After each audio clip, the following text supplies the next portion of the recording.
అందరికీ praise the lord. ఈ ఉదయకాల సమయం దేవుడు నీకు ఇస్తున్న వాగ్దానము మత్తయి సువార్త 5వ అధ్యాయము 14వ వచనం.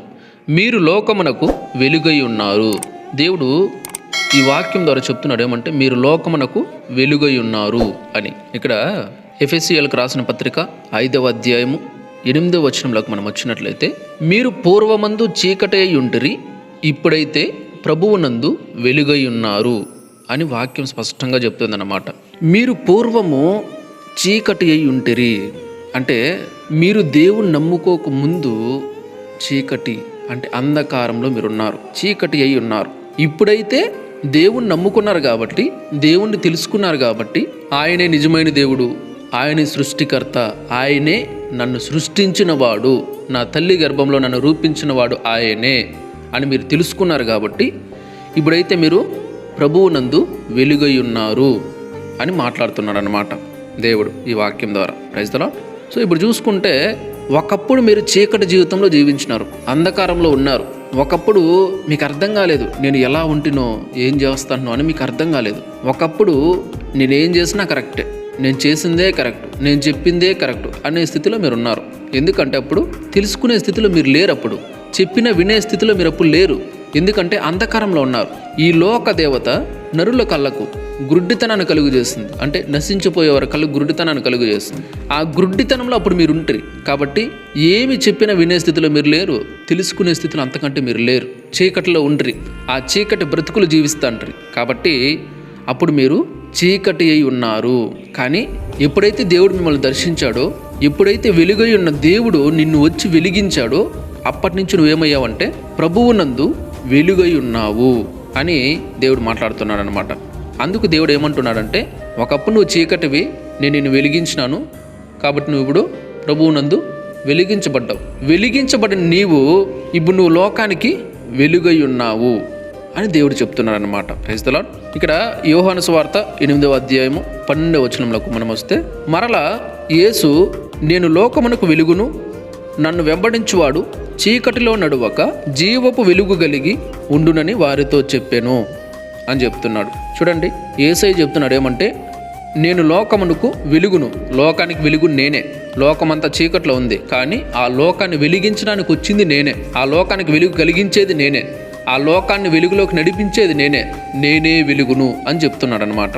సో ఇక్కడ నన్ను వెంబడించేవాడు ఎవరైనా సరే వాళ్ళు ఎంత మాత్రము కూడా ఇంకా చీకట్లో నడవరు, ఎంత మాత్రము కూడా చీకట్లో ఇంకా ఉండడానికి కూడా ఇష్టపడరు. ఎందుకు అంటే నన్ను వెంబడిస్తున్నారు కాబట్టి నేను వాళ్ళని వెలిగిస్తాను. తర్వాత వాళ్ళు చీకట్లో నడవకుండా జీవపు వెలుగు కలిగి ఉంటారు అని ఇక్కడ దేవుడి వాక్యం ద్వారా చెప్తున్నాడు అనమాట. Praise the lord.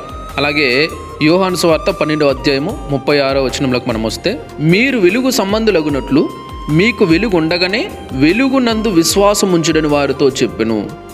దేవుడు లోకంలోకి వచ్చాడు, లోకంలోకి వచ్చి అందరూ చీకట్లో ఉంటే, అంధకారంలో ఉంటే దేవుడు ఏం చెప్తున్నాడంటే, మీరు వెలుగు సంబంధాలు అగునట్లు, మీరు వెలుగు సంబంధాలు అవ్వాలంటే, మీరు వెలిగించబడాలంటే, ఈ పాప శాప దోషాల నుంచి బయటపడాలంటే, ఈ దాస్యం అనే కాడి క్రింద నుంచి మీరు బయట రావాలంటే, మీకు స్వేచ్ఛ రావాలంటే, మీకు వెలుగు ఉండగానే వెలుగునందు విశ్వాసం ఉంచండి అని చెప్తున్నాడు అనమాట.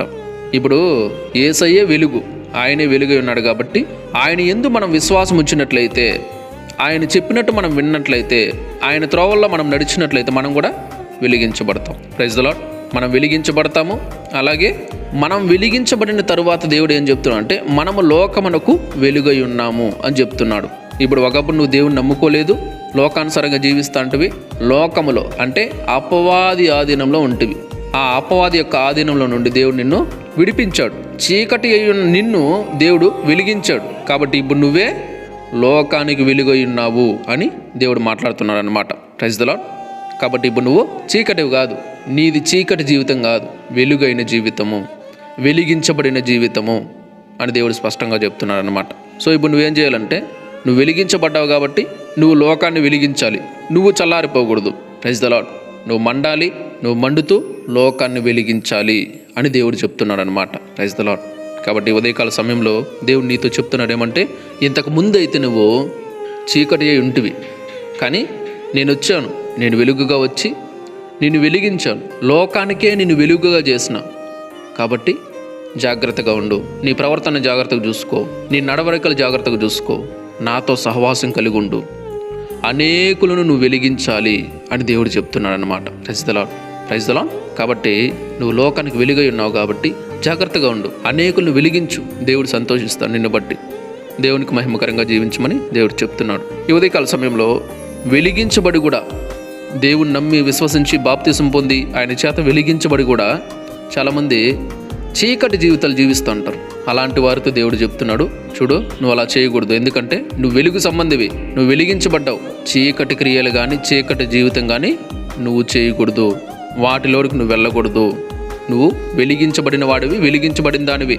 మరలా చీకటి యొక్క జీవితాలతో నీకేం పని వద్దు, వాటి జోలికి నువ్వు పోకూడదు, వచ్చేసాయి అని చెప్పి దేవుడు చెప్తున్నాడు అనమాట, హెచ్చరిస్తున్నాడు. Praise the lord. ఒకవేళ ఈ ఉదయకాల సమయంలో అంధకార జీవితంలో మరలాకి వెళ్ళిపోతున్నావా, చీకటి జీవితంలోకి మరలా వెళ్ళిపోతున్నావా, వెలిగించబడి కూడా మరలా పాపంలో పడిపోతున్నావా, అనేకులను వెలిగించాల్సిన నువ్వే వెలుగును విడిచిపెట్టి పాపంలోకి వెళ్ళిపోతున్నావేమో ఒకసారి నిన్ను నువ్వు చెక్ చేసుకొని దేవుడు ఎదుటికొచ్చి పశ్చాత్తాపడి, తండ్రి అవును నిజమే, నేను వెలిగించబడ్డాను, అనేకులకు వెలుగుగా మీరు నన్ను నియమించారు, కానీ నేనైతే మరలా ఆ చీకటి అంధకార జీవితాల్లోకి వెళ్ళిపోతున్నాను, దయవుంచి నన్ను మన్నించండి స్వామి, అనేక పాపాలు నేను పడిపోయానయ్యా, దయవుంచి నన్ను క్షమించండి అని ఆయన దగ్గరకు వచ్చి పశ్చాత్తాపడు. మరలా ఆయన రక్తంతో నిన్ను కడిగి శుద్ధి చేస్తాడు, పరిశుద్ధపరుస్తాడు, మరలా నిన్ను వెలిగిస్తాడు. నువ్వు మరలా లోకాన్ని వెలిగించాలి, అలాంటి గొప్ప ధన్యత దేవుడు నీకు మరలా ఇస్తాడు. వచ్చి పశ్చాత్తాపడు. Praise the Lord. కాబట్టి ప్రతి ఒక్కరు కూడా ఉదయకాల సమయంలో అలా ఎవరన్నా ఉంటే మరొకసారి దేవుని దగ్గరికి రండి, పశ్చాత్తాపడండి, ఆయన రక్తాన్ని ఆశ్రయించండి, ఆయన కృపను ఆశ్రయించండి. మరలా మీరు వెలిగించబడి లోకమునకు వెలుగుగా ఉండమని దేవుడు ఇక్కడ చెప్తున్నాడు అన్నమాట. ప్రతి ఒక్కరు కూడా రండి, తలలు వంచండి, ప్రార్థన చేసుకుందాం. మహాపరిశుద్ధుడ, ప్రేమ నమ్మకం గల తండ్రి, స్తోత్రాలు. వెలుగై ఉన్న దేవా మీకు వందనాలు చెల్లించుకుంటున్నాం. ఈ ఉదయకాల సమయంలో తండ్రి మరొకసారి ఈ వాక్యం ద్వారా నాతో మాతో మీరు మాట్లాడినందుకు స్తోత్రాలు తండ్రి. అనేక సంగతులు మాకు తెలియజేసినందుకు స్తోత్రాలు దేవా. ఈ వాక్యంలో మీరు మాట్లాడిన ప్రతి మాటనైనా ప్రభా మా హృదయాన్ని తాకినందుకు స్తోత్రాలు తండ్రి. ఈ మాటల ద్వారా మమ్మల్ని బలపరిచినందుకు స్తోత్రాలు, ఈ మాటల ద్వారా మమ్మల్ని హెచ్చరించినందుకు స్తోత్రాలు, ఈ మాటల ద్వారా మాకు అనేక అంశాలు తెలియజేసి ఇలా నడుచుకోమని తెలియజేసినందుకు, మమ్మల్ని అలా నడిపించినందుకు, బలపరిచినందుకు స్తోత్రాలు చెల్లించుకుంటున్నాము తండ్రి. దేవా మీరు లోకమునకు వెలుగై ఉన్నారు మాకు తెలియజేసినందుకు స్తోత్రాలయ్యా. నిజమే, మేము ఒకప్పుడు చీకటి జీవితాలు జీవించాం, అంధకార జీవితాలు జీవించాం, అంధకారంలో మగ్గిపోయాం, ఆ బానిసత్వంలో నుంచి బయట రాలేకనైనా ప్రభు నలిగిపోయాం.